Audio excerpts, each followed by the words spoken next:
Đói lắm nha.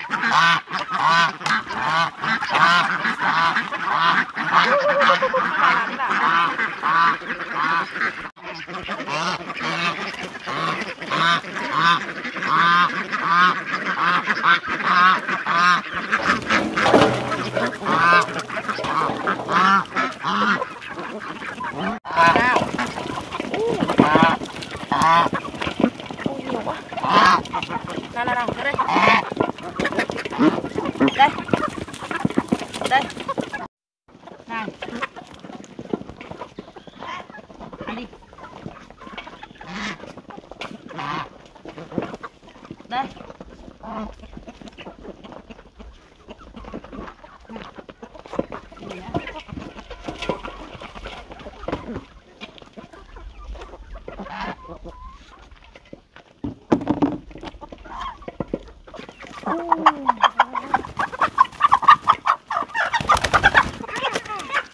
Xem nào.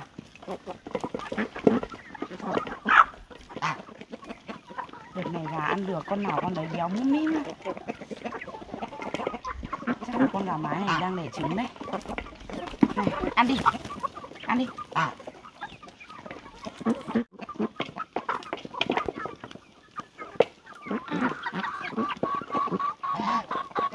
Mấy hôm nay mình cũng không vào xem, không biết là gà có đẻ được nhiều trứng không nhỉ? Đi vào xem.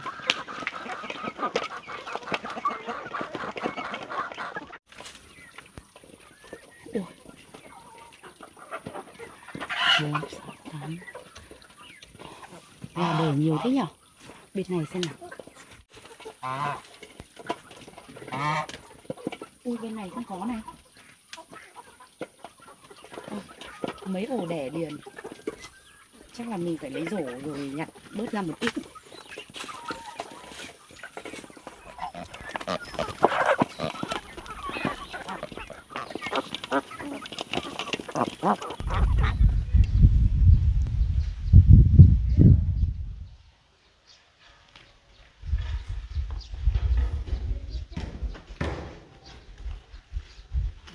cái công trình này còn tầm khoảng bao nhiêu ngày nữa thì mình phải bàn giao lại nhà cho các chủ?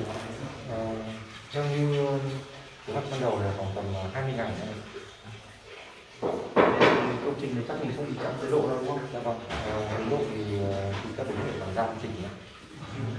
Đây anh em hát xong là còn cái này còn phải sơn nữa. Đây này những cái này vẫn phải làm lại này. Sắt vẫn còn đồi lõm ở đây thì chắc vẫn chưa được đâu. Nhưng mà trong vòng 20 ngày nữa là sẽ kịp bàn giao cho khách. Cậu cứ anh em để làm cái cho cái công trình cho nó xong rồi nhá. Dạ vâng. Cái này chắc là không cần nhiều người đâu, mai cậu cho bớt 1-2 người sang bên tồn hết người sang công ty bên Hòa Phát để làm. Dạ vâng. Cái này chắc là cần tầm 4-5 người làm đây. Dạ vâng.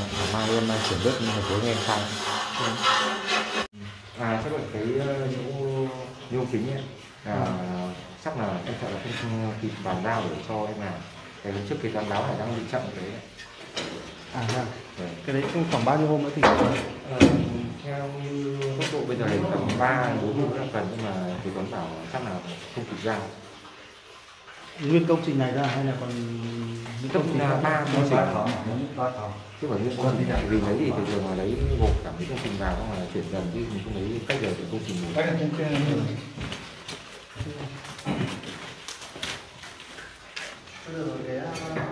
cái vấn đề này tôi tí nữa tôi sẽ gọi điện cho bên kho xem như nào. Dạ vâng. Cậu cứ đôn đốc anh em làm ở bên này nhé. Với lại mấy cái công trình ở dưới kia bây giờ của mình còn người làm không? Vẫn đủ người làm, nhưng mà em sợ đến luôn. Bởi vì trong thời gian em đi vắng thì không có ai đôn đốc về công việc xử lý. Em thì cái đấy thì em không đủ quyền em nhắc nhở cái đấy là bây giờ cái tiến độ nó đang bị chậm so với dự kiến ban đầu. Thế bây giờ cậu đang nhận mấy công trình rồi? Em đang 3 công trình này. Vẫn công việc vẫn ổn chứ gì? Dạ vâng, ở trên này với công trình đó thì cũng đang kịp tiến độ, còn công trình khác thì cũng đang hơi đuối. Thôi được rồi, tạm thời cậu cứ đôn đốc anh em để làm cho nó xong những cái công trình cậu đang nhận đi. Rồi về cái vấn đề nhôm sắt khung nhôm cửa kính này thì nếu mà không kịp thì chúng ta đành phải lấy ở bên ngoài. Thì cậu cái đấy cậu thông báo với kho để thông báo với lại bên kế toán để xuất tiền ra để lấy vật liệu về để làm, chứ không thể để chậm nữa. Dạ vâng.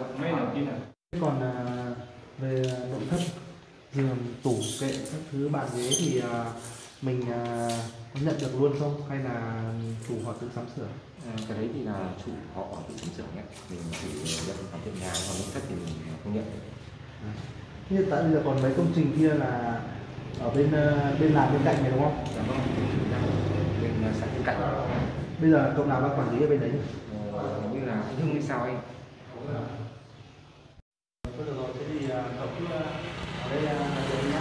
Tôi qua bên mấy công trình kia xem tình thế nào rồi. Đó là công việc cho nó suôn sẻ nhé. Em chào sếp. Cứ làm cho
Cô Ngọc ơi! Cô Ngọc có nhà không ạ? Cô Ngọc ơi! Chào cô ạ!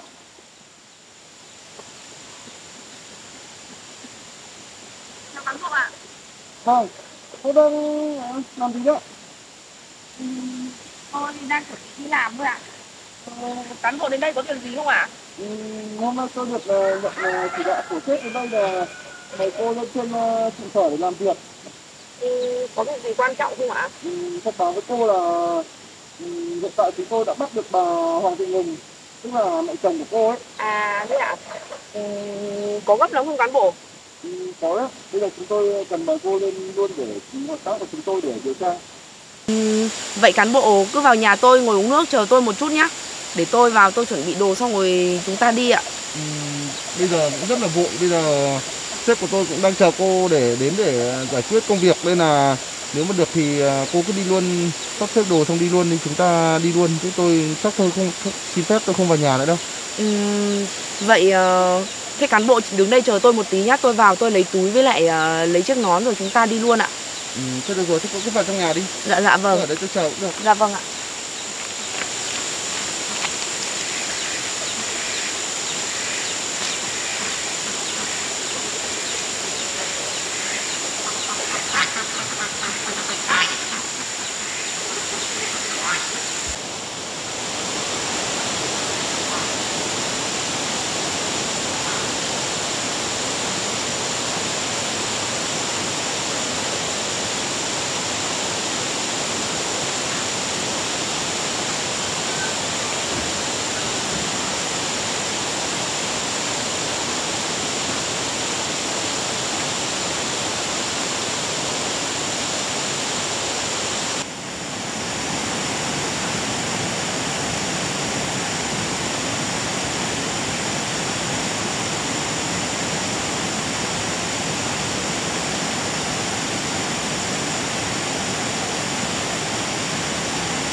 Right.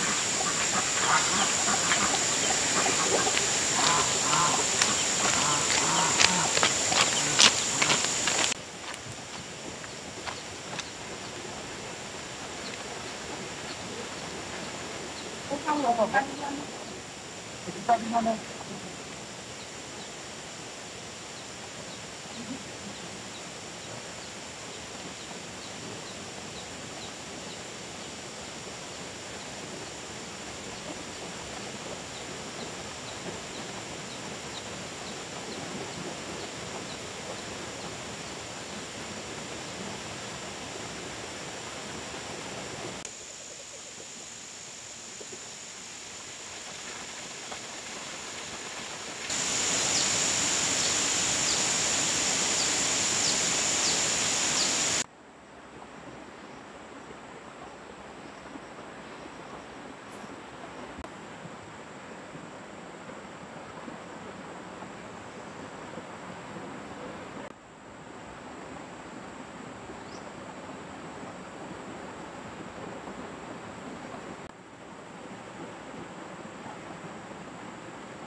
Trong này thật ra cô Ngọc đến đây để làm việc à?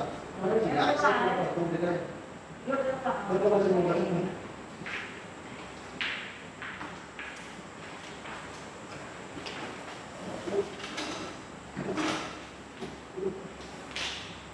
tôi báo cáo với cô Ngọc thì tôi cũng bắt được bà Hoàng Thị Ngừng rồi. Thì hôm nay tôi cũng mời cô đến để xác minh sự việc đối chiếu xem có khớp với nhau không. Thì cô có gì cô cũng báo cáo cho tôi để tôi điều tra cho rõ. Vậy là đã bắt được bà ta rồi ạ? Tôi mấy hôm nay tôi cũng lo quá, không biết là bên phía cơ quan mình đã bắt được hay chưa, nên là tôi cũng mất ăn mất ngủ, tôi chỉ sợ bà ấy lại đến quấy rối tôi như hôm nọ ấy. Hôm nay nghe tin bà ấy bị bắt tôi cũng thấy mừng ạ. Rồi bây giờ cô đến đây rồi thì tôi cũng mời bà Hoàng Thị Mùi vào đây để nói rõ câu chuyện mà để cho hai bên giải quyết với nhau để xem có tốt nhau không, thì lúc đấy chúng ta bắt đầu giải quyết cho nhau. Dạ vâng ạ, cũng được ạ. Rồi bây giờ tôi mời đồng chí Tuấn ra phải bà Hoàng Thị Mùi vào đây. Đó.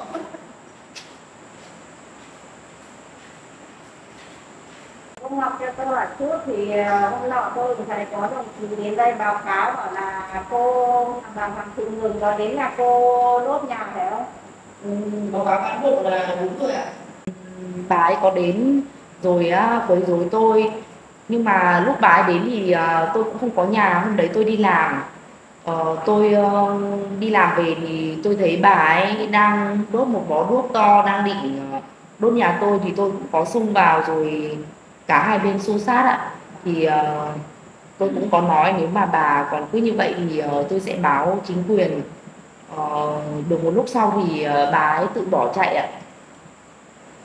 Tôi cũng báo cáo với cô Ngọc thế này là thì người của bà rất là khỏe, vì bình thường của chúng tôi khi bắt nhiều lần nhưng mà cũng là trốn giỏi lắm, đeo đèo với lại bơi lùn thì cũng đi lùn mãi thì hôm nay thì chúng tôi cũng là bắt được bà. Dạ vâng, bình thường vì bà đến chỗ tôi bà cũng rất là hung dữ. Một mình tôi thì tôi cũng không thể nào mà chống chọi được bà ấy, nên là tôi mới nhờ đến cơ quan mình vào giúp đỡ tôi. Cũng may sao là cơ quan mình cũng đã bắt được bà ấy, nên là tôi cũng đỡ lo lắng hơn một chút ạ. Rồi bây giờ cô cũng yên tâm đi, vì chúng tôi cũng đã bắt được bà rồi. Theo như tôi xem cái qua sơ cái hồ sơ này ấy, thì cũng mức án của bà ấy cũng không nhẹ đâu, thì chắc là cũng khá mức án của bà ấy. Nên là cái số tiền của ông Ngọc ấy thì đã mức án đã truy tố là tù rồi, cô an tâm đi. Bây giờ ngoài ra còn những mức án nhẹ nhàng nhất thì bà ta cũng phải trả hết. Dạ vâng ạ. Tôi cũng chỉ mong là cán bộ đúng người đúng tội thì bắt bà ấy thôi, chứ còn theo tình nghĩa thì tôi cũng không muốn xử nặng tay với bà ấy, bởi vì thực ra trước kia bà ấy cũng là người tốt ấy. Thì tôi cũng không hiểu chắc là hoàn cảnh đưa đẩy lên bà ấy như thế. Thật ra tôi cũng không muốn là mọi chuyện nó lại thành ra như thế này đâu, nhưng mà thật sự tôi cũng không biết là phải giải quyết như thế nào, bởi vì bà ấy cứ 5 lần 7 lượt bà vừa đến quấy rối tôi rồi còn hãm hại tôi nữa. Lần cuối cùng bà ấy ăn trộm tiền của tôi là đấy là một khoản tiền khá là lớn với tôi, nên là tôi mới nhờ đến pháp luật can thiệp thôi ạ. Chứ còn thân tâm tôi thì tôi cũng không muốn để mọi chuyện đi quá xa như thế ạ.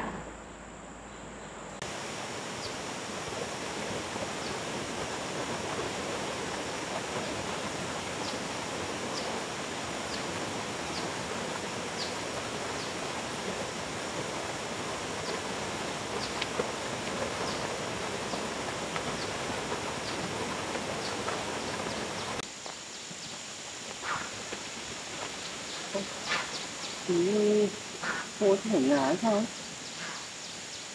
Đóng cửa gì?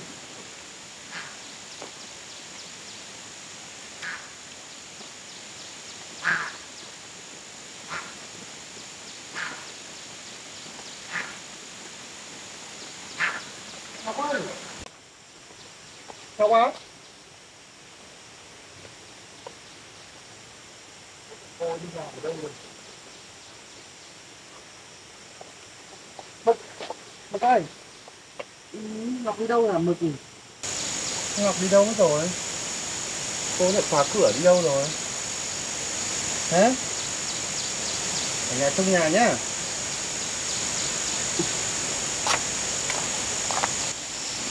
Không biết là cô ấy đi đâu nhỉ?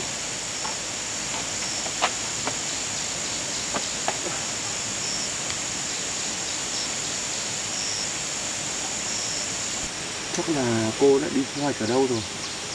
Chứ bình thường nếu như mà cô không đi làm thì cô chỉ ở loanh quanh nhà thôi mà.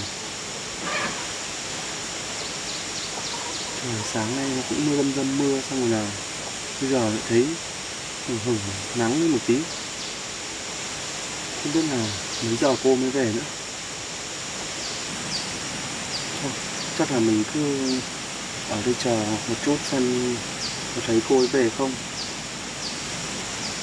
Đằng nào mình cũng mất công vào đây rồi.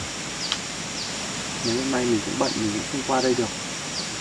Cố chờ cô ấy một chút vậy.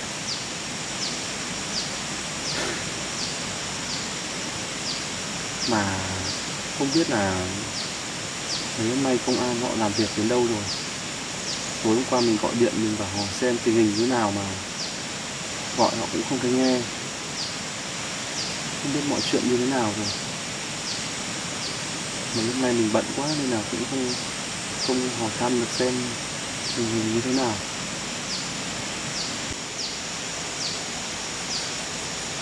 Bây giờ mình cũng không biết là mình đang muốn như thế nào nữa. Một phần thì cũng muốn cảnh sát họ tìm ra cô ấy để cô ấy không đến làm phiền đến Ngọc nữa. Một phần thì mình cũng không muốn cảnh sát bắt được cô ấy. Bởi vì dù gì cô ấy cũng có một thời gian đối xử rất là tốt với mình. Bây giờ nếu như mà cảnh sát họ mà bắt được cô ấy thì mình không biết là phải làm như thế nào. Không hiểu tại sao tự nhiên cô lại trở thành một con người khác như vậy.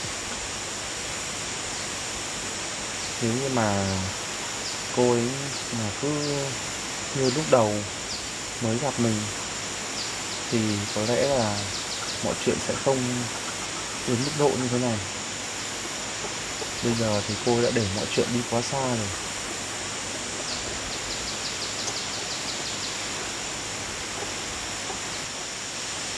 Thật sự bây giờ mình cũng thấy rất chi là khó xử.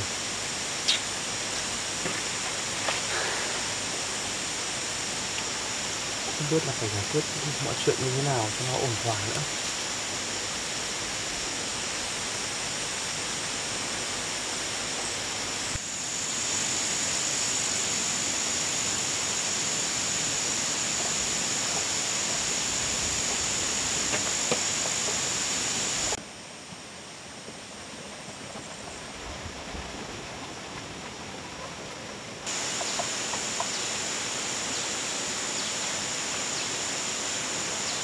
Rồi cô cứ an tâm đi thì tội mà ta làm là ta phải chịu, cô không phải. Anh ơi,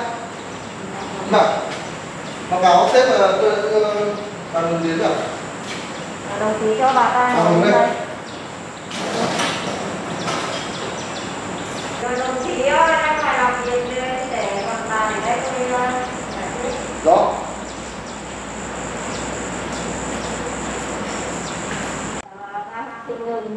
Tôi đã mời cô Ngọc đến đây rồi, bây giờ là có biết tội của mình là gì không? Tôi chẳng có tội gì. Và sao có tội không có tội mà chúng tôi này bà đến đây là có tội thì bà phải khai báo đi, bà đừng có che chở cái tội lỗi của mình để gây ra thêm rắc rối cho chúng tôi khi điều tra. Thưa cán bộ, tôi chẳng có tội gì cả. Đây cô Ngọc đây là con dâu của tôi. Con dâu của bà, nhưng mà bà đã làm ra những cái tội lỗi gì đối với con dâu của bà ấy, thì bà khai ra. Còn cô Ngọc cô cũng khai hết để chúng tôi rồi, bà không thể giấu giếm được. Tôi không làm gì tội thì các người bắt tôi lên đây cả. Tôi không làm gì. Bà có tội thì bà khai ra, bà không phải ngoan cố. Cô Ngọc cô ngồi sờ đây, bà còn từ chối à? Bây giờ giấy tờ thủ tục ở trên cũng gửi về cho tôi, cũng có đầy đủ bằng chứng hết rồi, nhưng ở đây có hai người ngồi đây thì cô Ngọc có thể cho tôi biết bà Hoàng Thị Hùng đã gây ra những gì với cô? Dạ, thưa cán bộ là bà ấy 5 lần 7 lượt đến quấy rối tôi, xong rồi còn hãm hại tôi nữa. đã rất nhiều lần rồi tôi không có mặt ở nhà, bà ấy đến rồi bà lùng phá đồ đạc các thứ, xong rồi bà còn ăn trộm vặt của nhà tôi nữa. Bởi vì ban đầu bà ấy đến thì bà ấy cũng hỏi ở nhờ tôi, nhưng mà lúc đầu tôi có ý định là đồng ý cho bà ấy ở, nhưng mà bà ấy luôn gây khó dễ cho tôi nên là tôi lại suy nghĩ lại, tôi nói với bà ấy là không cho bà ấy ở, nên là từ khi đó là bà bắt đầu bà nảy sinh mâu thuẫn, rồi bà phá hoại của cải nhà tôi. Xong những lúc tôi không có nhà thì bà đến bà đập phá rồi lấy thứ này thứ nọ mang đi ăn của tôi. Ban đầu tôi cũng không có ý định tính toán với bà ấy, bởi vì bà ấy thì là mẹ chồng cũ của tôi. Nhưng mà có một lần là lần bà ấy ăn trộm tiền của tôi là tôi nghĩ tôi không thể bỏ qua được nữa, bởi vì nếu mà cứ để như thế thì bà ấy còn sẽ đến quấy rối rồi lại ăn trộm của tôi nữa. Số tiền nó cũng không phải là ít, không phải là nhiều với tôi, thì nếu mà bà ấy có khó khăn thì có thể tôi giúp đỡ, nhưng mà đây bà ấy còn hãm hại tôi, bà giúp hung hay tôi, rồi bà vào nhà bà lấy số tiền đi. Nếu khi tôi hỏi bà thì bà không nhận là bà ấy lấy, rồi tôi nói mãi thì bà ấy nói là bà ấy lấy đi nhưng mà tiêu hết rồi. Bà Hoàng Thị Mừng, cái số tiền cô đã lấy của cô Ngọc và bà mang đi chi tiêu vào những khoản gì? Báo cáo với cán bộ là đấy, tôi chỉ mượn con dâu tôi mượn thời gian tôi mang về giả thôi. Bà mượn mà bà sao không hỏi ý kiến của tôi? Sao tự nhiên bà lấy tự tiện bà lấy, xong rồi bà còn chút hôn mê tôi nữa. Nếu mà bà mượn á, bà phải hỏi tôi chứ, sao tự nhiên vào nhà tôi rồi lục lọi lấy. Không phải thế đâu cán bộ ạ. Số tiền khi tôi cầm trên tay tôi cũng đã đếm hết rồi, xong rồi tôi mang đi cất, bởi vì tiền đấy là tiền tôi cũng tính toán là để hôm sau tôi có việc sử dụng đến. Nhưng mà tôi cũng không biết là tại sao bà ấy lại biết tôi cất số tiền ở chỗ nào mà bà ấy lại thuốc được hôn mê tôi, rồi bà tự nhiên lấy số tiền đấy đi chi tiêu vào việc cá nhân của mình, chứ còn không phải bà vay mượn gì tôi đâu.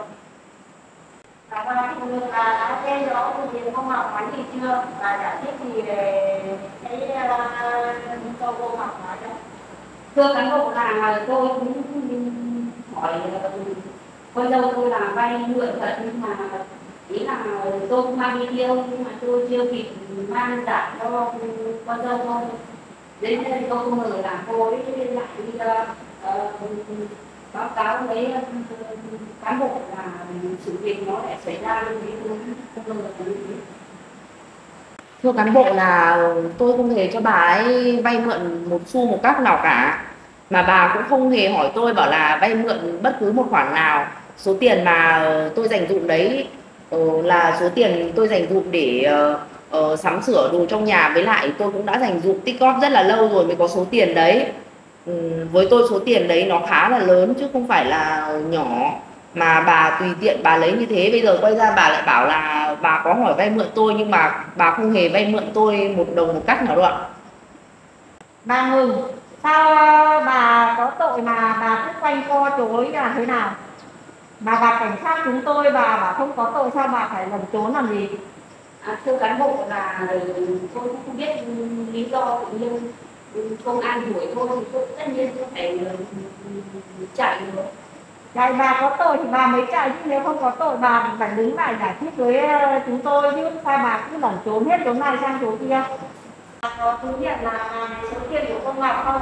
Vâng, tôi lấy, nhưng mà tôi cũng không ngờ là sự việc nó lại ra nông nỗi như này.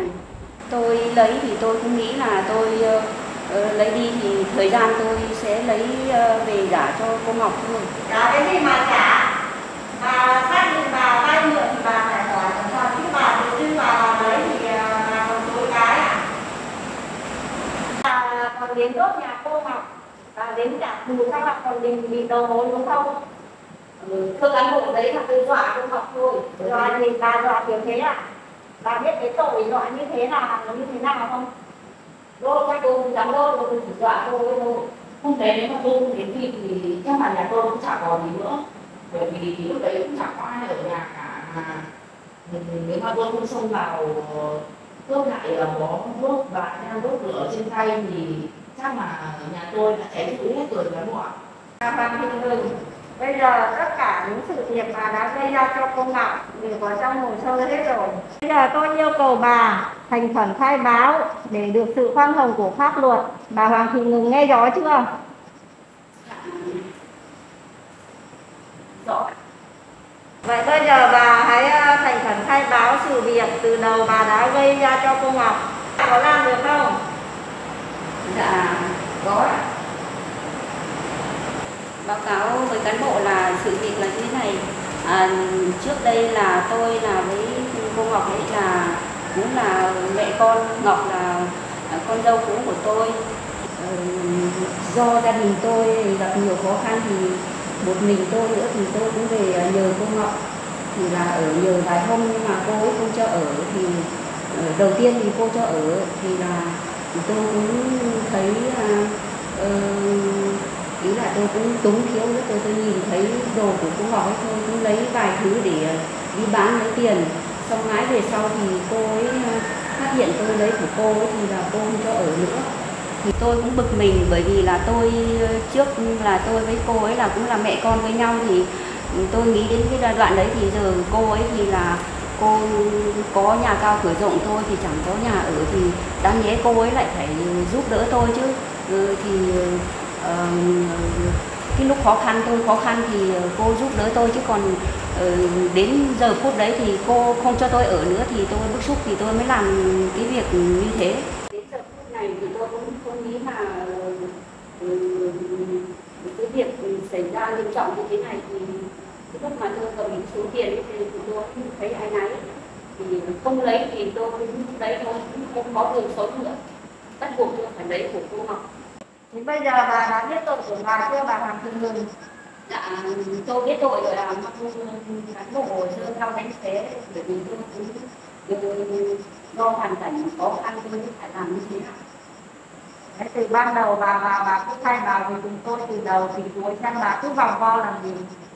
Thực ra thì tôi không dám khai báo ra thì sợ tôi bị đi tù.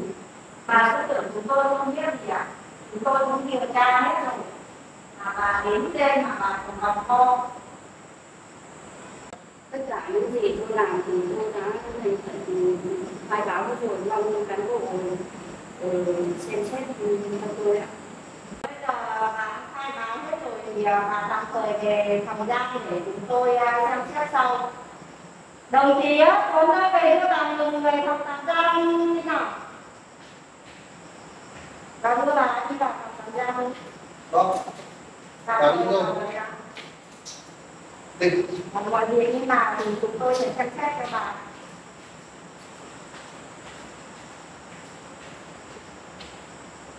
Bà với cô Ngọc, bà Hoàng Thị Hường đã khai báo mọi thứ lỗi của bà rồi. Thì bây giờ cô Ngọc cứ quan tâm, chúng tôi sẽ xử lý theo pháp luật đúng người đúng tội, nên cô không phải lo. Dạ vâng ạ. Thật ra bây giờ bà mẹ chồng của tôi ấy, thì bà cũng biết tội của bà ấy rồi. Theo như tôi thấy thì bà cũng đã có lỗi rồi ấy. Thì tôi cũng chả mong bà ấy phải đền bù hay là phải làm cái gì cho tôi đâu, nhưng mà tôi chỉ mong là bà ấy nhận tội và bà biết chút kinh nghiệm thôi, nên là nếu mà có thể thì tôi mong là các cán bộ dơ cao đến khẽ để giúp đỡ bà ấy, bởi vì bà ấy cũng hoàn cảnh rất là khó khăn. Bây giờ một thân một mình thôi nên là cũng không có ai ở bên cạnh cả. Rồi bây giờ mọi chuyện đã sáng tỏ rồi, cô cứ đi về nhà đi, và mọi việc thì chúng tôi sẽ giải quyết theo mức án của bà ấy gây ra. Bà không phải lo đâu, cô không phải lo đâu. Dạ vâng ạ. Vâng, vậy cô sẽ xin phép bà tôi là tôi thứ nhất tôi đi về nhà luôn ạ. Rồi cô cứ về đi, có gì chúng tôi sẽ thông báo lại cho cô. Dạ vâng, tôi cảm ơn cán bộ, tôi xin phép cán bộ tôi đi về ạ. Tôi cũng an tâm nhé.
Phượng. Ơ? Anh Phượng mất hả? Có đi làm về à? Dạ. Anh đến trong một lúc rồi. Đâu hả? Anh đến cũng được một tiếng không? Anh bỏ vào đây nhưng mà không vẽ ở nhà, thế là anh đi quanh quanh ở cuốn anh nhổ bỏ với cái chậu hoa. Em vào nhà đi. Em đi làm ở tận đâu? Việc bánh việc đi anh. À thế à? Nhưng mà hôm nay không phải đi làm hả? Anh có nhưng mà hôm nay anh nghỉ sớm em ạ. Em ngồi đi. Mệt lắm không? Em không anh ạ. Hôm nay thời tiết cũng mát rồi nhỉ? Cái sáng nay thấy nó còn mưa một chút mà bây giờ thấy thời tiết cũng đẹp mà. Thời tiết hôm nay cũng đẹp anh ạ. Không nắng cũng không mưa. Mà em làm sao đấy? Từ nãy giờ anh thấy em có thể như kiểu đang có chuyện gì ấy. Em vừa đi đâu về đấy? Em vừa ra chỗ trụ sở công an rồi anh ạ. À thế à? Có chuyện gì ấy? Công an họ bắt được vợ chồng cũ của em rồi anh ạ. Mà nếu mà bắt được cô ấy rồi thì em phải vui lên chứ. Sao em lại buồn thế? Thật ra em cũng không biết là mình vừa làm như vậy có đúng không ấy anh. Em thật sự là em cũng không muốn là mọi chuyện lại thành ra như thế này. Hôm nay phải ngồi đối chất với nhau ở trên trụ sở công an ấy thì thật sự em cũng thấy rất là áy náy. Vậy công an họ mời em lên đó làm việc à? Dạ vâng, hôm nay họ mời em lên đấy để đối chất rồi nói chuyện lần cuối với lại bà ấy. Vậy em lên em có gặp cô ấy ở trên đấy không? Dạ có anh ạ, công an họ có cho gặp. Họ cho em gặp rồi nói chuyện. Ban đầu thì bà ấy vẫn rất là bảo thủ, bà ấy không nhận lỗi về mình đâu. Nhưng mà sau một lúc cả công an đối chất nữa thì bà ấy nhận lỗi hết về mình rồi. Dạ vâng. Vậy cô ấy bây giờ tình hình như thế nào rồi em? Cảnh sát họ giam cô lại rồi hay là cho cô ấy về? Với những cái tội của bà ấy thì chắc chắn là không được thả nữa rồi anh ạ. Mà người ta sẽ bắt tạm giam bà ấy rồi chờ cấp trên người ta đưa chỉ thị xuống. Còn hôm nay người nói chuyện ấy thì cấp trên người ta cũng nói mà em cũng thấy rất là áy náy. Em cũng có xin cho bà ấy là làm cách nào đấy để giảm nhẹ tội nhất có thể cho bà ấy. Bởi vì em thật sự trong thâm tâm em cũng chỉ muốn là để cảnh cáo bà để bà ấy sợ thôi. Nhưng mà em không nghĩ mọi chuyện lại đi quá xa như vậy. Thật ra mấy hôm nay anh cũng suy nghĩ rất là nhiều về cái chuyện này. Anh cũng nghĩ là bây giờ cảnh sát mà bắt được cô ấy thì chắc chắn là cô ấy sẽ với những cái tội danh đấy thì anh nghĩ chắc là sẽ rất khó để cảnh sát họ thả cô ấy ra. Mà nếu mà thả ra thì nếu cho dù cô ấy không, cảnh sát họ không mấy họ thả cô ấy ra thì anh cũng chỉ sợ là cô ấy lại quay trở về, cô ấy lại gây khó dễ cho em. Mà bây giờ anh cũng không biết là phải làm như thế nào nữa. Cô ấy thì ngày trước cô đối xử với anh rất là tốt. Cô với anh cũng ở đấy gần 1 tháng trời nên là anh cũng biết tính cách của cô ấy. Anh cũng không nghĩ là mọi chuyện sẽ đi quá xa như thế này. Nhưng mà bây giờ thôi, mọi chuyện đã xảy ra như thế rồi thì cô ấy làm sai thì cô ấy phải chịu trách nhiệm trước pháp luật thôi. Em cũng đừng suy nghĩ gì nhiều. Bây giờ mình cứ tập trung mình sống đúng với mình được em ạ. Em cũng không suy nghĩ gì nhiều đâu. Nhưng mà em cứ day dứt ở trong lòng em ấy.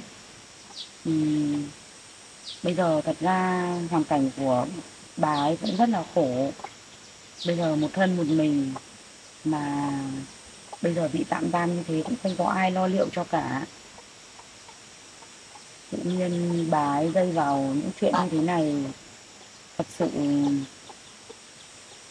em cũng không biết phải giúp bà như thế nào nữa. Nếu như mà ngay từ lúc đầu cô ấy đến đây ấy, mà cô ấy vẫn tốt ấy, cô không gây khó khăn gì cho em ấy, thì anh nghĩ là bây giờ mọi chuyện sẽ rất là đang tốt đẹp chứ không phải như thế này nữa.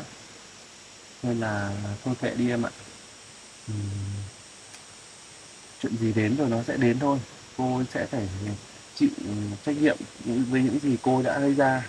Rồi một thời gian nữa anh nghĩ là cô ấy ở trong đấy cô ấy sẽ ăn năn hối lỗi và cô ấy sẽ thông cảm cho em thôi. Em cũng đừng lo lắng quá nhé. Em cũng mong là bà ấy sẽ ăn năn hối lỗi về những việc bà ấy đã gây ra. Thật ra sự việc nó cũng không quá nghiêm trọng, chỉ vì bà ấy hay đến đây gây sự rồi quấy rối em, đến lúc em không thể chịu được nữa mà em mới phải báo công an như vậy. Thật sự cái lúc em báo công an em cũng không nghĩ xa xôi, không nghĩ đến mọi chuyện sẽ thành ra như thế này. Nhưng mà nếu em không báo công an thì cũng không còn cách nào nữa. Em hành xử như thế anh có nghĩ ngợi gì về em không? Có gì đâu em. Cô ấy làm sai thì cô ấy phải chịu. Chứ nếu như mà cô ấy mà không gây ra những cái chuyện như thế thì làm gì có chuyện này xảy ra, đúng không? Làm gì cảnh sát họ vào cuộc điều tra và họ bắt tội cô ấy, đúng không? Nên là em không phải áy náy gì đâu. Em Một chỉ thời gian nữa sợ thì cô cũng sẽ ra thôi, không sao đâu em ạ. em chỉ sợ em làm như vậy rồi anh lại khó nghĩ, khó hành xử. Thật ra anh nghĩ là nếu như mà cô ấy mà suy nghĩ được ấy thì cô cũng sẽ không trách em. Bởi vì là tất cả mọi tội lỗi là do cô ấy gây ra mà, chứ có phải mình bắt buộc cô ấy làm như thế để cảnh sát họ bắt đâu.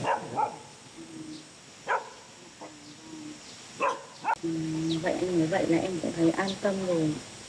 Chứ Em sợ anh trách em mà. một phần là như thế, một phần em cũng thấy rất là áy náy với cô ấy anh ạ. Nhưng mà không biết phải làm như thế nào nữa. Cô ấy thì ngày trước cô ấy rất là tốt. Anh cũng không hiểu tại sao tự nhiên khi gặp em cô lại thành ra như vậy. Vậy ngày trước khi em còn chung sống với lại chồng cũ của em ấy thì cô ấy đối xử với em như thế nào? Thật ra trước kia bà ấy đối xử với em cũng rất là tốt. Nếu không có bà ấy thì không biết là em sẽ như thế nào rồi. Bây giờ gặp lại thật ra em cũng rất là quý trọng bà ấy. Chỉ là thời gian gần đây bà ấy luôn có những cái hành động gây rắc rối cho em rồi gây nguy hiểm cho em như vậy, em không biết phải làm như thế nào nên em mới phải báo công an như thế. Bây giờ mọi chuyện như thế này em cũng không thấy thoải mái. Thôi được rồi, để anh sẽ liên hệ với bên cảnh sát để xem họ giải quyết mọi chuyện là như thế nào. Anh cũng sẽ cố gắng để xin cho cô ấy. Nếu như mà được thì anh sẽ xin cho cô ấy để mà họ chỉ gọi là mức án gọi là thấp nhất có thể. Nếu mà được như vậy thì tốt, còn không được thì mình vẫn đành phải chịu thôi em ạ. Thôi kệ đi, rồi mọi chuyện đến đâu thì đến. Dạ, vâng ạ.